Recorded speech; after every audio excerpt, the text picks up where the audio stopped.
The case of spurious cough syrup administered to young children who have fallen ill has become a major issue in Rajasthan. We are right now in J. Killen Hospital and in the pediatrics ward. Two of the children from Sikar are currently admitted in this particular ward under medical supervision.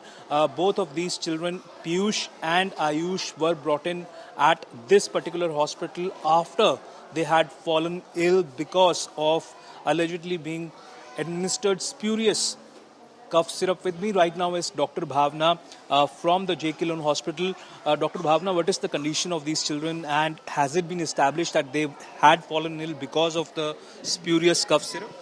Actually, they have provided only history that they have taken the cough syrup, 5 ml, both of them by their mother. So we are suspecting, yes, it is case of dextromethorphan poisoning, but both of them are vitally stable now and they are orally accepting feed. Now I am thinking that we will work on it.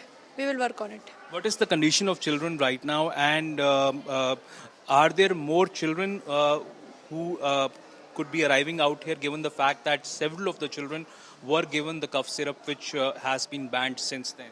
No, only we have 2 children now only, and we are working on it. We are investigating about the fact whether the medication was expired or not, whether the medication was taken at appropriate dose. We are working on it, but only we have 2 children now, and both of them are vitally stable, and we are planning to discharge them as soon as possible because both of them are vitally stable.